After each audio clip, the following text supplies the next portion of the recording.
Good morning, everybody. I hope you're doing well. I just got home from running some errands. I had Linnea and Elliot with me. While I was there, I started having a panic attack. Like full on, having a really hard time breathing. I got really hot, really sweaty. Felt very disoriented. And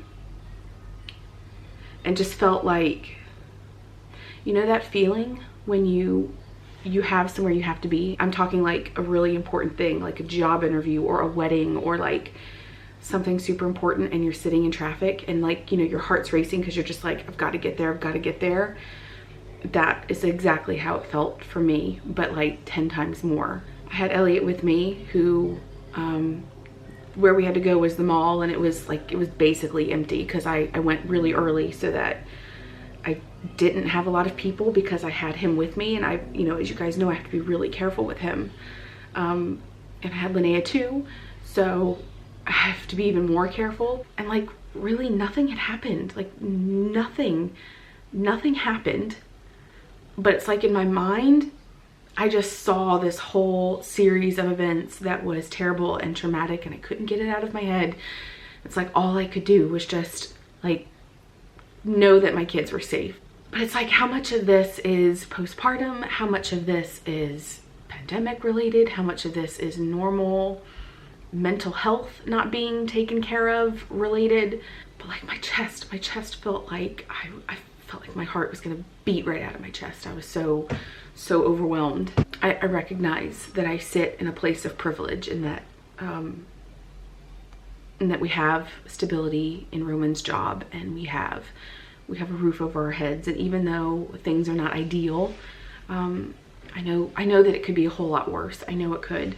Even with all that said, I think having a baby with respiratory issues in a respiratory pandemic has brought up a lot of fear, and aside from just aside from of course the normal feelings, the amount of anger that I am holding on to and resentment, not at anyone in my family. This is not directed at anyone in particular. It's just, I am grieving the loss of time. I am grieving the loss of memories. I'm grieving my family.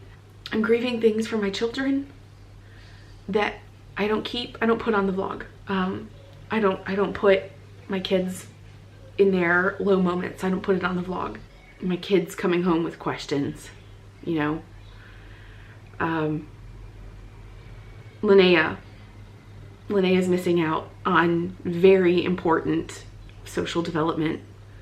Very, very important social development. It is unfathomable to me that Linnea has spent a year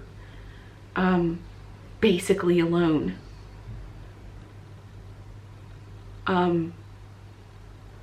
My son is subjected to testing twice a week in school without us there. The unspoken contract is that if your child is going to school, then that child will be subjected to testing twice a week. And it's sad to me. It's sad. And I think what happened today, like now that I'm able to kind of unwind a bit and process a bit what happened, I think what happened is my anxiety and my emotions, and my anxiety just got the best of me. And I don't know. I don't know where we go from here. Yeah. Mom, look! Put it in there, put it in there. We just picked up Callum from school. Yep, I was by the school for 6 hours. Yep, how was it today? Great. Great? What did you learn today? Did you have math? I learned the shp. Shp. Really? Yeah. Yesterday I learned the sht. Oh, so you went sht, and now shp. Okay. Whoa! Whoa! Oh no! That was fun. Ellie's filling up his pot. Ooh, you're making something fancy. That. We're just hanging out in the garden for a little bit. Who's that? Hey, Angel. And almost English. Can I do my bubbles? Oh, yeah. I'm trying to catch some. You belly. Oh, Elliot, look. Elliot. Oh, Bubble. Yeah, Bubble. Bubble. Now I can do a much bigger one. Yeah, you can do a big bubble. We have beautiful weather. Look, Linnea, there's one right on the plant right behind you. Oh, it just popped. Popped on the grass.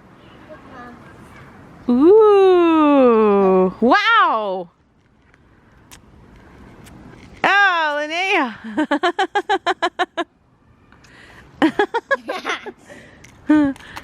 You're having fun with the bubbles, huh?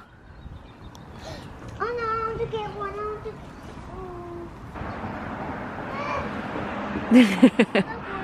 Bubble.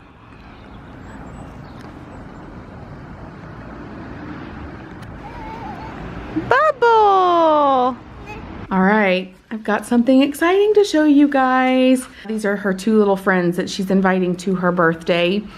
One is a neighbor, and then the other is the little girl that that's Linnea's best friend from kindergarten. So they're all into unicorns. I finished Linnea's birthday invitations. You know, we spent a long time talking, and we just didn't really feel comfortable doing a party the way we did for Callum. The kids are back in school as where before they were all home, and it just didn't feel right. It's quite a different situation in Germany now than what it was in February, where we were kind of cases were lowering, and now it's kind of a mess again. So as of now, and this is kind of why we're waiting a week before her birthday to even pass stuff out.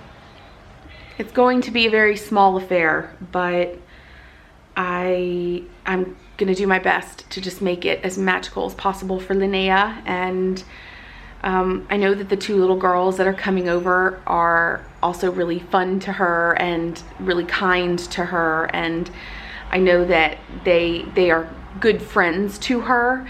And I also know that they are also equally obsessed with unicorns and rainbows and everything magical. So I want it to be a really fun thing for the little girls and Callum and Elliot. But anyways, I wanted to show you guys because I made these, just like I made Callum's Pokemon invitations, I made these.